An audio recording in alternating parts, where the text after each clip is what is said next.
Subhanallah ikhwas sekalian, saya akan masuk pertanyaan selanjutnya dan sampai sini selesai bab ketiga.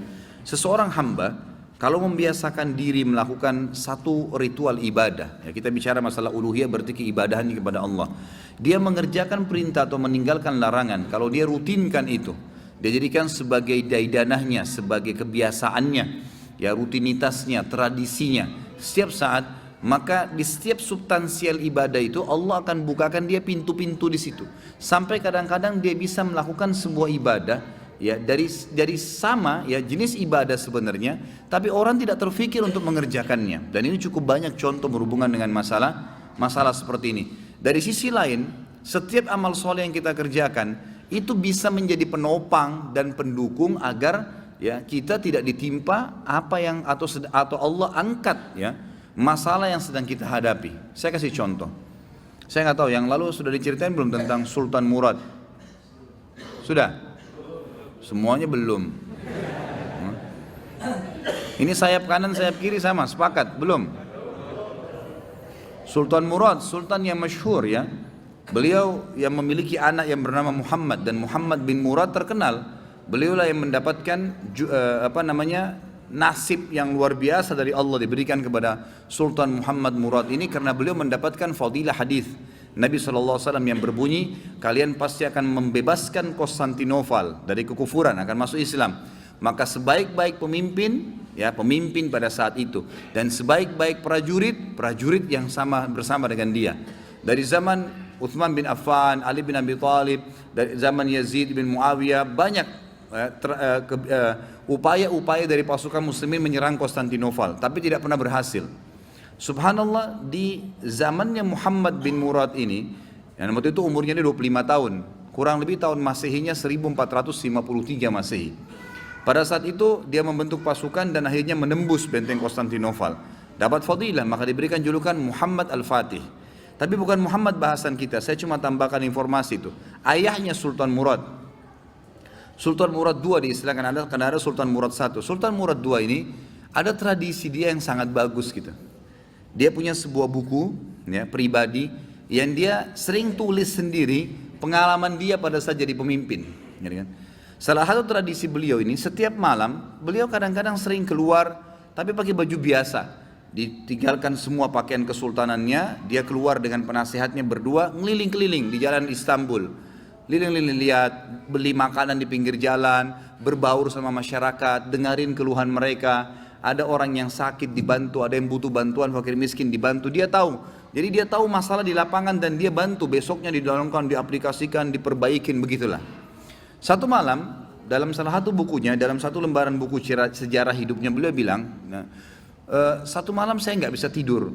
Kemudian saya bilang sama penasihat saya, coba malam ini kita sama-sama yuk pergi keluar seperti biasa nyamar. Baiklah, jalanlah berdua ini.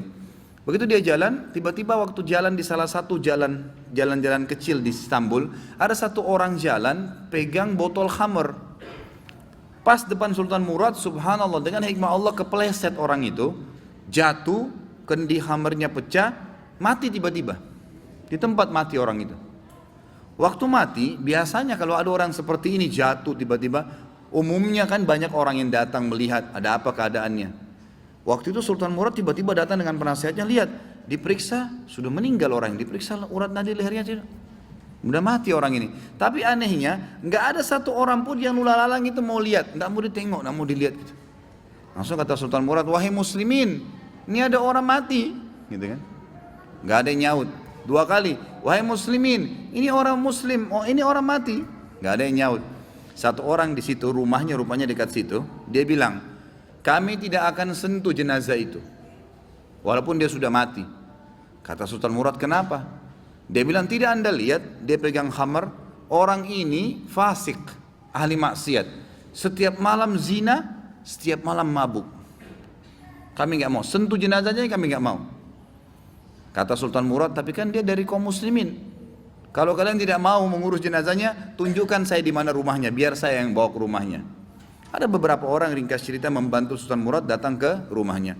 Diketok pintu, dibuka, istrinya lihat suaminya meninggal, nangis. Seperti umumnya biasa wanita, menangis, kemudian masuklah. Yang lain ini orang-orang yang tadi nunjukin rumah itu sudah pulang semua, tinggal Sultan Murad sama penasehatnya. Duduk depan jenazah ini, istrinya nangis. Kata Sultan Murad, saya mau tanya, kenapa waktu tadi suami kamu jatuh, mati ini, nggak ada yang mau lihat jenazahnya? Dan tersebar isu di tengah-tengah masyarakat tadi, mereka nggak mau sentuh ini karena dianggap suami kamu ini fasik, setiap hari zina, setiap hari mabuk.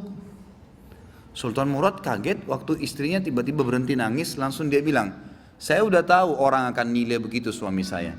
Tapi perlu anda tahu, suami saya ini bukan pezina, bukan orang mabuk. Sultan Murad bilang, bagaimana bisa?